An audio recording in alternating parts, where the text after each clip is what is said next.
கர்த்தர் அதிசயங்களை செய்கிறார். ஊழியங்கள் வழங்கும் ஜீவ வார்த்தை.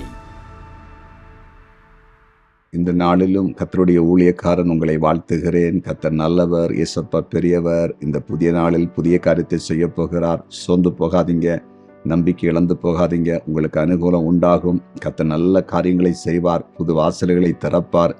ஒரு வழி அடைந்தால் புதிய வழியை ஆண்டு திறந்து தருவார். கலங்காதீங்க, நிச்சயமா அற்புதம் நடக்கும். பிறந்த நாளை காண்கிற அனைவரையும் இயேசுவின் நாமத்தில் வாழ்த்துகிறேன். திருமண நாளை காண்கிற குடும்பங்களை வாழ்த்துகிறேன். கர்த்தர் உங்களை ஆசீர்வதிப்பார். இன்றைய ஜீவ வார்த்தைக்கான வசனத்தை கேட்போமா?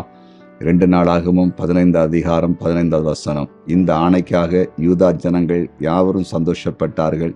தங்கள் முழு இருதயத்தோடும் ஆணையிட்டு தங்கள் முழு மனதோடும் அவரை தேடினார்கள்.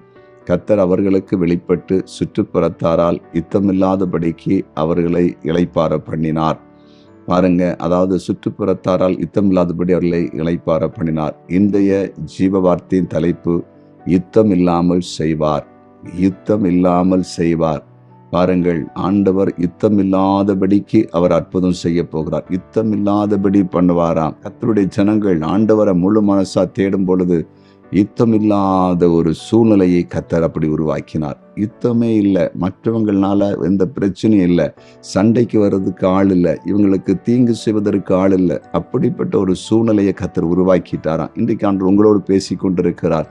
நிறைய மக்கள் உங்களுக்கு விரோதமாக எழும்பி நிற்கிறாங்களா? சண்டை போடுறாங்களா? பிரச்சனை பண்ணுறாங்களா? எதிராக பேசுகிறாங்களா? உங்களை பழி வாங்குவேன்னு சொல்கிறாங்களா? உங்களை வாழ விட மாட்டேன்னு சொல்கிறாங்களா? பயப்படாதீங்க. ஆண்டவர் யுத்தம் இல்லாமல் செய்ய போகிறார்.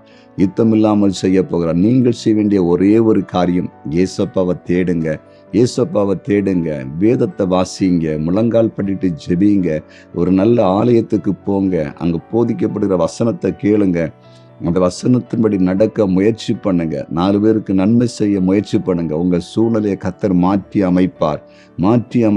நிச்சயமா மாற்றி அமைப்பார். ஆண்டவரால முடியும். என் தலையெழுத்து இப்படி ஆயிற்று, நான் இப்படித்தான் இருப்பேன், எனக்கு இப்படிதான் சொன்னாங்க, என்னுடைய ஜாதகப்படி நான் பிறந்த நேரப்படி இப்படி இருக்குன்னு சொல்லிட்டாங்க, கணிச்சிட்டாங்க, என் வாழ்க்கை மாறாதுன்னு சொல்லிட்டு இருக்காங்க. உங்க வாழ்க்கையை மாற்றுவதற்கு ஏசப்பாவால முடியும். யார் என்ன எழுதியிருக்கலாம், யார் என்ன சொல்லியிருக்கலாம், அது எல்லாவற்றையும் மாற்ற ஆண்டவரால் முடியும். அவர் காலங்களையும் சமயங்களையும் மாற்றி போடுகிற தேவன். ராஜாக்களை தள்ளி ராஜாக்களை ஏற்படுத்துகிற ஆண்டவர் நிச்சயமாய் உங்களுக்கு அற்புதம் செய்வார். விசுவாசிப்பீங்களா? ஜெபம் பண்ணுவோமா? ஜெபிக்கலாம். அன்பு ஆண்டவரே, யுத்தம் இல்லாமல் செய்கிற எங்கள் அன்பு தகப்பனே, உம்மை நோக்கி பார்க்கிறோம். ஆண்டவர், எங்கு போனாலும் பிரச்சனை, எங்கு போனாலும் சண்டை, எங்கு போனாலும் வழக்குன்னு சொல்லி போராடி கொண்டிருக்கிற மக்களை ஆண்டவரே நீர் கண்ணோக்கி பார்க்கும்படியாய் நாங்கள் உம்மை நோக்கி மன்றாடி ஜெபிக்கிறோம். உம்முடைய தெய்வீக பிரசன்னம் இப்பொழுது எல்லாரையும் ஆளுகை செய்யட்டும் என்று ஜெபிக்கிறோம். யுத்தங்களை ஓய பண்ணுகிறவரை யுத்தம் இல்லாமல் செய்யும்படியாய் ஜெபிக்கிறேன். தேவ மகிமை இப்போது மூடுவதாக. குறிப்பாய் பலகீனப்பட்டவர்கள் விடுதலையாக்கப்படட்டும். மருத்துவமனையில் இருக்கிறவங்களை சுகமாக்குங்க. வீடுகளில் கஷ்டப்படுகிற மக்களை சுகமாக்குங்க. ஆண்டவரே, தற்கொலை எண்ணங்கள் குடும்பங்களை விட்டு இயேசுவின் நாமத்தில் விலகட்டும். திருமண வயதடைந்த பிள்ளைகளுக்கு திருமணம் நடக்கட்டும் என்று ஜெபிக்கிறோம். குழந்தை இல்லாதவர்களுக்கு குழந்தை பாக்கியத்தை ஆண்டவர் கொடுக்கும்படியாய் ஜெபிக்கிறோம். சொந்த வீடு இல்லாதவர்களுக்கு வீட்டை கொடுப்பீராக.